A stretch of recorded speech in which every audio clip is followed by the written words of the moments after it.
Indonesia banyak sekali beredar tentang mitos-mitos di tengah masyarakat. Buat kalian yang belum tahu, mitos atau mite adalah kisah yang berlatar belakang masa lampau, yang mengandung penafsiran alam semesta yang dianggap benar-benar terjadi oleh yang punya cerita dan penganutnya. Atau lebih singkatnya, cerita turun-temurun dari nenek moyang yang dipercaya oleh penganutnya walaupun tidak diperkuat dengan bukti-bukti ilmiah. Seperti yang akan kita bahas kali ini tentang mitos kupu-kupu masuk ke dalam rumah yang menjadi pertanda akan ada tamu yang datang. Benarkah demikian? Lalu bagaimana pandangan Islam tentang mitos-mitos tersebut? Dan kita akan bahas semuanya di sini. Jadi jangan di-skip dan tonton videonya sampai habis.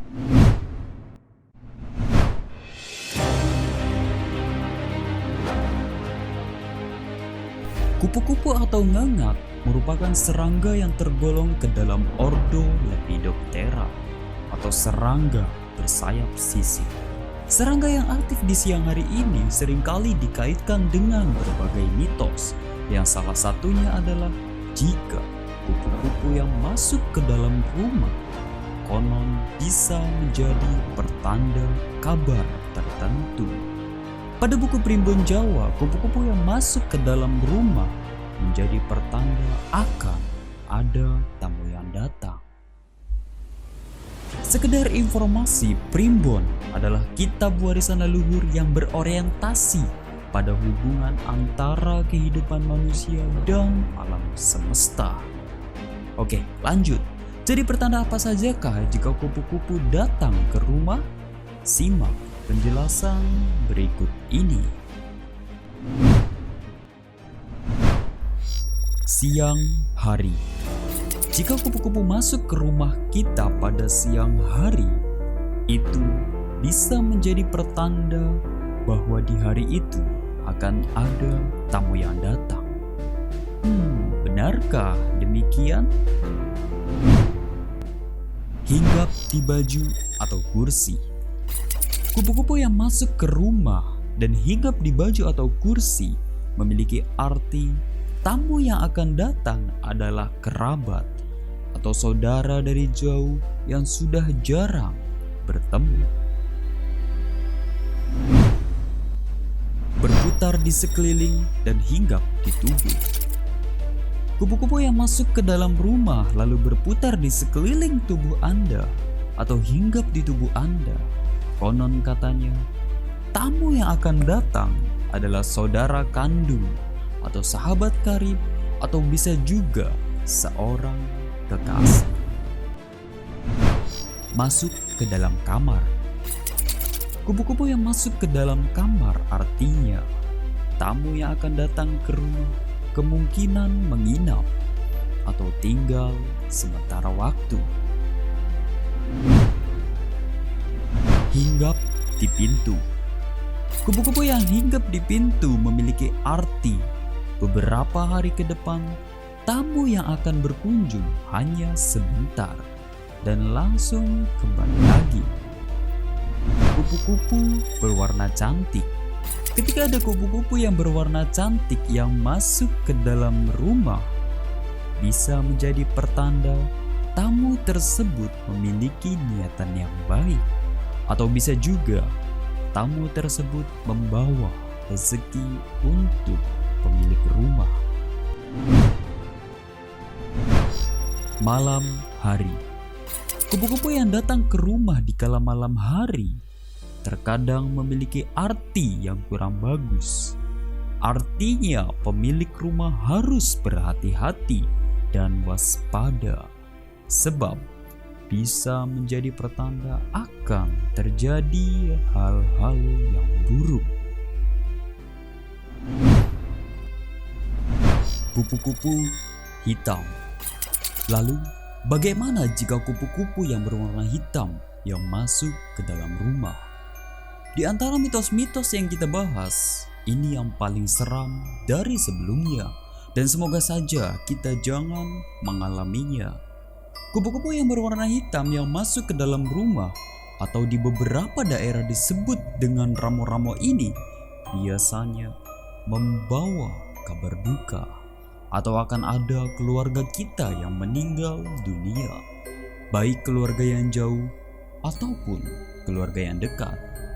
Dan yang membuat bulu kuduk berdiri adalah konon kupu-kupu tersebut mampu memprediksi lebih detail rentang usia kerabat atau saudara yang akan meninggal bisa dilihat dari bentuk dan warna kupu-kupunya.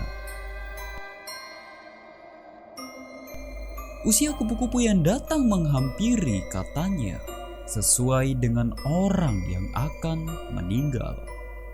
Jika yang datang kupu-kupu yang sudah tua, maka yang meninggal adalah sanak keluarga yang sudah tua juga.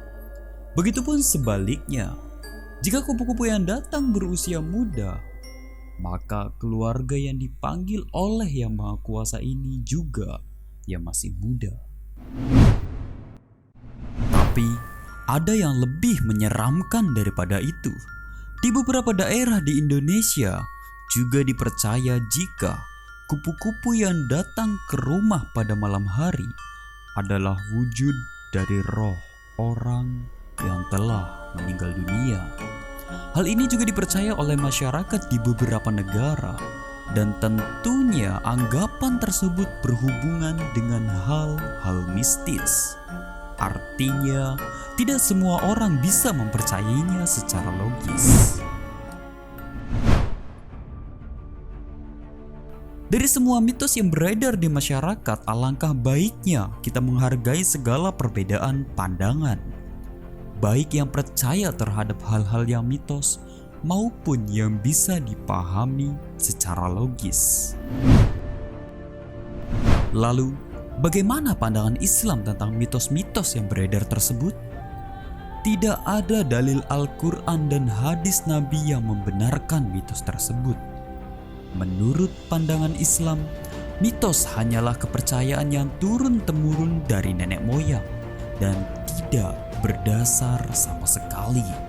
Dan hal ini sudah disebutkan di dalam Al-Quran mengenai kepercayaan yang turun-temurun ini, seperti yang diterangkan dalam Al-Quran surat Al-Maidah ayat 104.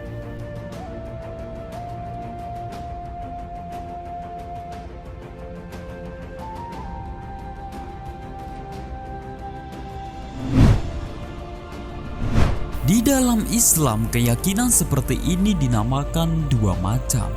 Yang pertama, khurafat. Khurafat adalah berita bohong atau mitos, di mana seseorang berkeyakinan bahwa makhluk Allah bisa mendatangkan manfaat dan mudarat bagi dirinya. Padahal yang bisa mendatangkan manfaat dan mudarat hanyalah Allah Subhanahu wa Ta'ala, karena dialah yang berkuasa atas segala sesuatu. Hal ini diperjelas dalam surat Al-A'raf ayat 188.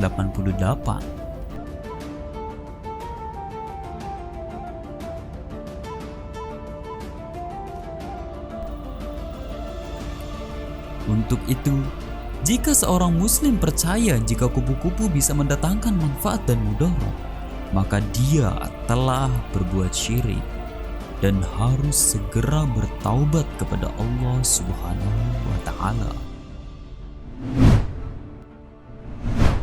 Yang kedua, tatayur atau tiaroh. Tatayur adalah menganggap sial sesuatu, di mana dia menganggap suatu kesialan jika tertimpa sesuatu, padahal tidak ada hubungannya sama sekali dengan apa yang menimpa dirinya. Kita ambil contoh yang tadi. Kupu-kupu hitam masuk ke dalam rumah pada malam hari.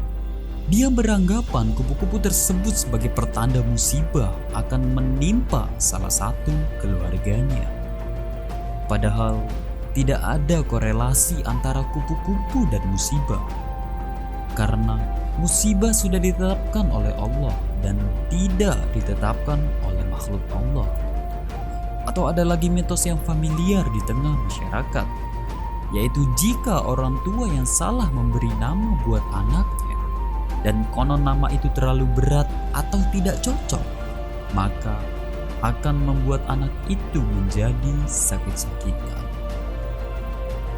Sekarang sudah jelas bahwa mitos-mitos itu hanyalah kepercayaan orang terdahulu yang berasal dari nenek moyang kita. Kita sebagai orang yang beriman diajarkan untuk tidak